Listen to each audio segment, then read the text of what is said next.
என்னங்க பிடிச்ச ஸ்வீட் எதுன்னு கேட்டா இப்ப என்ன தீவிரவாதின்றாங்க. 2 நிமிஷம் எனக்கு தலையெல்லாம் சுத்திருச்சு. அரசியல்ல இதெல்லாம் சாதாரணமாப்பா. வணக்கம் மக்களே, நான் உங்கள் ஹரி. இந்த வீடியோல நம்ம எதை பத்தி பார்க்க போறோம்னா, அதுக்கு முன்னாடி இந்த கெட்டப்லாம் பார்த்துட்டு உங்களுக்கு தோணும், என்ன ப்ரோ வழக்கமா டீ ஷர்ட்டு செயின்லாம் போட்டு ஸ்டைலா உட்காந்து பேசிட்டு இருக்கீங்க, இப்ப என்னடான கழுத்துல துண்டு நெத்தியில குங்குமம்னு சொல்லிட்டு அரசியல்வாதி மாதிரி உட்காந்துருக்கீங்க அப்படின்னு கேட்டீங்கன்னா, ஆக்சுவலா இந்த வீடியோல வந்து நம்ம அரசியலை பத்தி தானே பேச போறோம். அதனால நம்ம அரசியல்வாதியாவே மாறிட்டோம். எத்தனை காலம் தான் ஏமாற்றுவார் இந்த நாட்டிலே. சொல்லி நிறுத்துக்கலடா, அவன் நிறுத்துற லூசுக்கு மட்டும் வந்துக்கிறேன் நிறுத்துற அவனை வைத்தியக்கார பேர எதுக்குடா வரீங்களா? இந்த துண்டு கொஞ்சம் ஓவரா இருக்குது, அதனால இதை மட்டும் நம்ம தூக்கி போட்டுருவோம். சரி, ஓகே, வீடியோக்குள்ள போகலாம். ஆக்சுவலா என்ன டாபிக்னா, நம்ம தளபதி விஜய் அவர்கள் ஃபைனலா அரசியலுக்கு வந்துட்டாரு. அண்ட் அவரோட அரசியல் கட்சியோட நேம் என்னன்னு பாத்தீங்கன்னா தமிழக வெற்றி கழகம். ஒரு 3 நாள் முன்னாடி வந்து தமிழக முன்னேற்ற கழகம் அப்படின்னு வைக்கலான்னு தான் ஒரு பிளானா இருந்துச்சு. சரி, அது ஓகே. இப்ப டிஎம்கே பாத்தீங்கன்னா திராவிட முன்னேற்ற கழகம் அப்படின்னு இருக்குல்ல, சரி கிட்டத்தட்ட சிமிலரா ரெண்டும் ஒரே மாதிரி இருக்கு, நமக்கு வந்து இந்த பேர் வேணாம், நம்ம வந்து டோட்டலா டிஃப்ரெண்டா இருக்கணும் அப்படின்னு சொல்லிட்டு இன்னைக்கு இந்த பேரை வந்து முடிவு பண்ணி ரிலீஸ் பண்ணியிருக்காங்க, தமிழக வெற்றி கழகம்.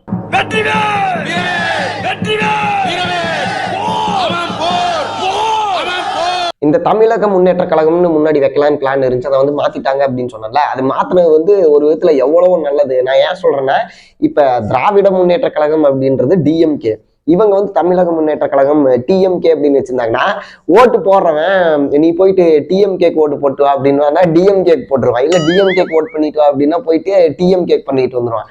அதனால அந்த சிமிலரா இல்லாம இப்ப வந்து தமிழக வெற்றி கழகம் அப்படின்றது நல்லாவும் இருக்கு, மாத்தினது வந்து எவ்வளவோ ஒரு பெனிஃபிட். இப்ப கட்சியோட நேம மாத்தினாலும் இதுல இன்னொரு காமெடியான விஷயம் இருக்கு. என்ன அப்படின்னா, இப்ப தளபதிக்கு ஓட் பண்ணு அப்படின்னு சொன்னோம்னா, அவன் போய் எந்த தளபதிக்கு ஓட் பண்றதுன்னு தெரியாம 2 தளபதியும் மாத்தி ஓட் பண்ணிட்டு வந்துருவான். தளபதி ஸ்டாலின் அவர்கள் இருக்காரு, தளபதி விஜய் அவர்கள் இருக்காரு, ஓகேங்களா? அப்படின்றப்போ இப்போ இப்ப கட்சியோட பேரை மாத்தினாலும் தளபதி அப்படின்னு வர்றப்ப இங்க யார் தளபதி அப்படின்ற ஒரு போட்டி வந்து அடுத்தது வரும். அது வேற விஷயம். நீ வந்து யாருக்கு ஓட் போட்ட அப்படின்னு நம்ம கேட்டோம்னா, நான் தளபதிக்கு போட்டேன் அப்படிமா. அவன் எந்த தளபதி சொல்றான் அப்படின்றது நமக்கு தெரியாது.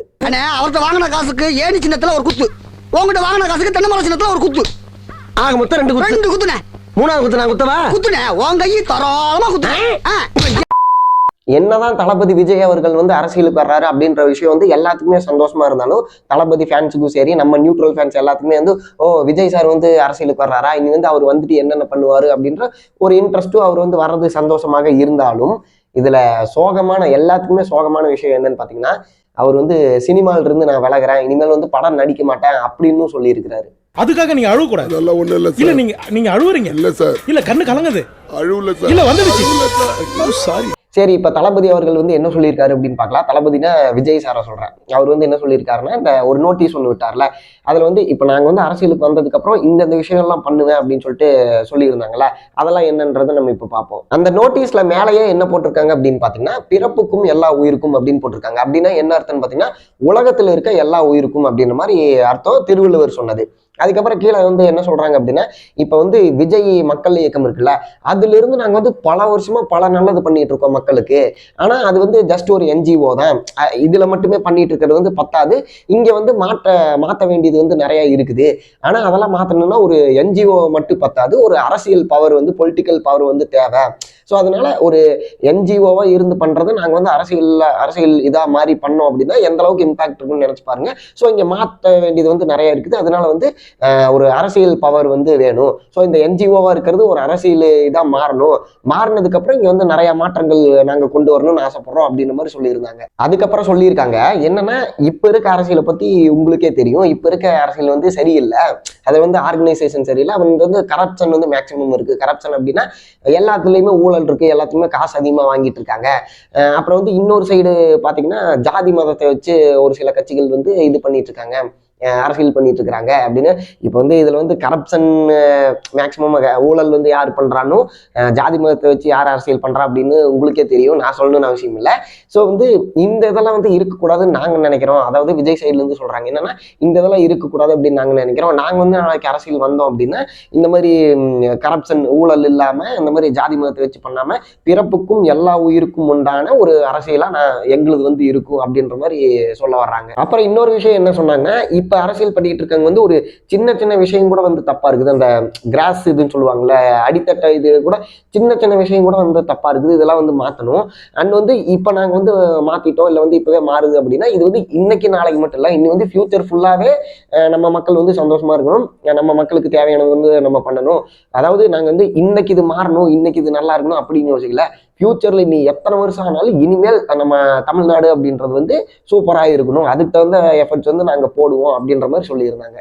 ஏழ்மையை ஒழிக்கவே செய்யடா முயற்சியே.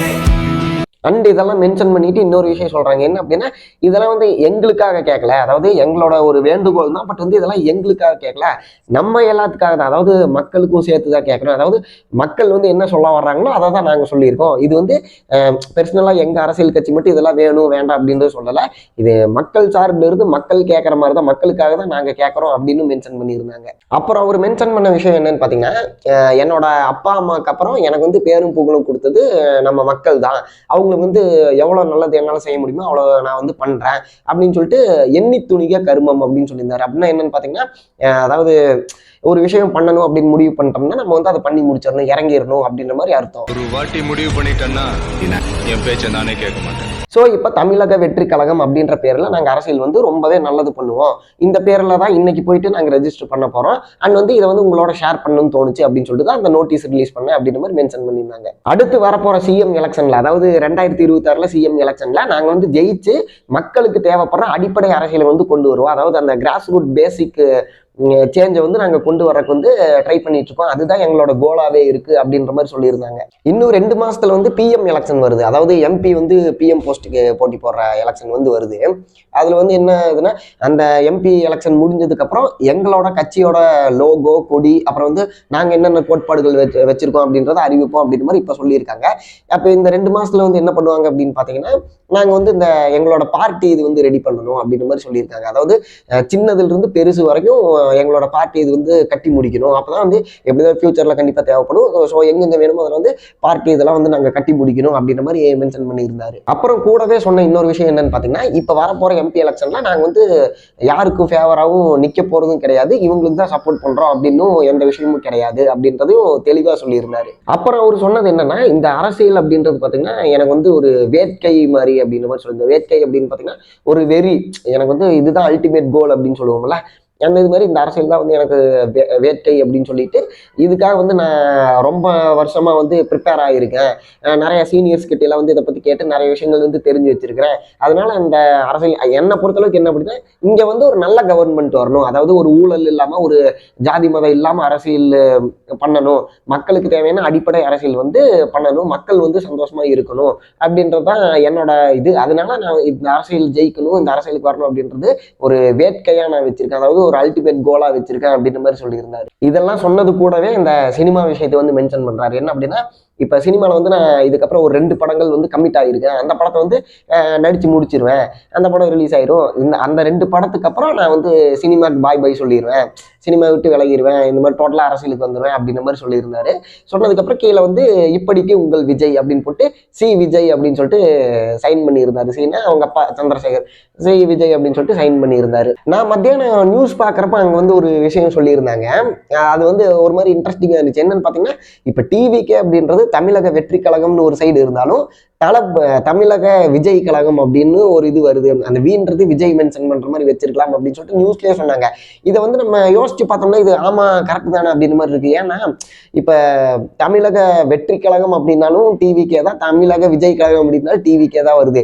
இப்ப இதுல வந்து என்ன பெனிஃபிட் அப்படின்னா, விஜய்க்கு வீண் வந்த மாதிரி ஆயிருச்சு, டிஎம்கே அதாவது முதல்ல தமிழக முன்னேற்ற கழகம் வைக்கலான்ட்டு இருந்தாங்களா, அதுவும் மாத்தணும் மாதிரி ஆயிடுச்சு, இப்ப விஜய் பேரும் வந்த மாதிரி ஆயிடுச்சு, டிவிகே அப்படின்றப்போ தமிழக வெற்றி கழகம் அப்படின்னு சொன்ன மாதிரி ஆயிருச்சுன்னு இது எல்லாமே கரெக்டா ஒரு பாசிட்டிவா தான் போயிட்டு இருக்குது இந்த கட்சிக்கு. இப்ப விஜய் சார் கிட்ட பர்சனலா எனக்கு பிடிச்ச விஷயம் என்னன்னு பாத்தீங்கன்னா, இப்ப ரஜினி எல்லாம் பாத்தீங்கன்னா அந்த காலத்துல இருந்து இந்த மாதிரி வந்து நான் அரசியலுக்கு வர்றேன் அப்படின்னு சொல்லிட்டு ரஜினி சார் வந்து கடைசி வரைக்கும் வரவே இல்லை, இப்ப வந்திருக்காரு அது வேற விஷயம். பட் வந்து ஒரு இத்தனை வருஷமா வந்து வரேன்னு சொல்லிட்டு மக்கள் கிட்ட சொல்லிட்டு வராம இருந்தாரு. கமல் சார் பாத்தீங்கன்னா எனக்கு வந்து பொலிட்டிக்ஸே பிடிக்காது, பொலிட்டிக்கலா எனக்கு வந்து பிடிக்காது அப்படின்னு சொல்லிட்டு கடைசியில் இப்ப அரசியலுக்கு வந்துட்டாரு. ஆனா இப்ப விஜய் கிட்ட எடுத்துக்கிட்டீங்கன்னா அந்த மாதிரி எதுவுமே கிடையாது, ஒரு ப்ராப்பரா இந்த மாதிரி வந்து நான் வர்றேன் அப்படின்னு சொல்லிட்டு மக்களை வந்து இத்தனை நாள் வந்து ஏமாத்தாம இருந்துட்டு நான் வரேன்னா வருவேன் அப்படின்னு சொல்லிட்டு இப்போ கரெக்டாக வந்திருக்காரு. இது ஒரு விஷயம். இன்னொன்று என்னன்னு பார்த்தீங்கன்னா, அரசியலுக்கு வர்றதுக்கு முன்னாடி ஏகப்பட்ட நல்ல விஷயங்கள் பண்ணியிருக்காரு.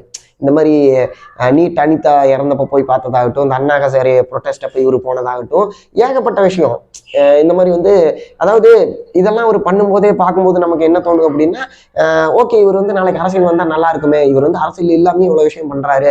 இப்போ மக்களுக்கெல்லாம் பார்த்தீங்கன்னா நிறைய நல்லது பண்ணாரு. இந்த ஃப்ளட் வந்தப்பெல்லாம் பார்த்தீங்கன்னா இவரும் இறங்கி போய் பண்ணாரு. மற்றபடி வந்து இவரோட ரசிகர் இயக்கத்தில் இருக்கவங்களும் போயிட்டு நிறைய ஹெல்ப் பண்ணாங்க. அப்படின்றப்ப நமக்கே தோணுது, இப்படிப்பட்ட ஒரு ஆள் தான் வந்து அரசியலுக்கு வரணும், இவரை வந்து நம்ம ஜெயிக்க வைக்கணும், இவர் வந்து ஓட் பண்ணி ஜெயிக்க வச்சோம் அப்படின்னா இதை விட நல்ல அரசியல் வந்து நமக்கு கிடைக்கும், இதை விட நல்லா நிறைய நல்லது பண்ணுவாங்க அப்படின்ற ஒரு தாட் வந்து நமக்குமே வந்துச்சு. ஸோ இப்போ விஜய் சார்கிட்ட எனக்கு இந்த சினிமா ஆக்டர் அப்படின்றத தாண்டி பிடிச்ச விஷயங்கள் அப்படின்னு பார்த்தீங்கன்னா இப்போ நான் சொன்னதெல்லாம் சொல்லலாம். ஸோ இப்போ இவர் விஜய் வந்து அரசியலுக்கு வர்றது வந்து ஒரு ரொம்ப ரொம்ப ஒரு நல்ல விஷயமா நான் நினைக்கிறேன். இவர் நாளைக்கு ஒரு வேளை ஜெயிச்சிட்டாரு அப்படின்னா கண்டிப்பாக இங்கே வந்து ஒரு மாற்றம் வந்து நடக்கும். ஏன்னா வந்து இவ்வளோ இதாக இருக்கவங்க மாற்றத்தை கொண்டு வருவாங்கன்னு நான் நம்புகிறேன். பட் வந்து ஜெயிச்சிட்டாரு அப்படின்னா கண்டிப்பாக 100% ஒரு மாற்றம் வரும். நம்ம தமிழ்நாடே வேற மாதிரி இருக்கும் அப்படின்னு நான் நினைக்கிறேன். நீங்களும் அதே நினைச்சீங்கன்னா ஒரு லைக் பண்ணுங்க. எத்தனை பேர் அந்த மாதிரி நினைக்கிறீங்க அப்படின்றத நான் தெரிஞ்சுக்கிறேன். அண்ட் இந்த வீடியோவும் உங்கள் ஃப்ரெண்ட்ஸ் அண்ட் ஃபேமிலிக்கு ஷேர் பண்ணி நம்ம சேனல் சப்ஸ்கிரைப் பண்ண சொல்லுங்கள். நீங்களும் மறக்காமல் நம்ம சேனலில் சப்ஸ்கிரைப் பண்ணிடுங்க. தேங்க்யூ.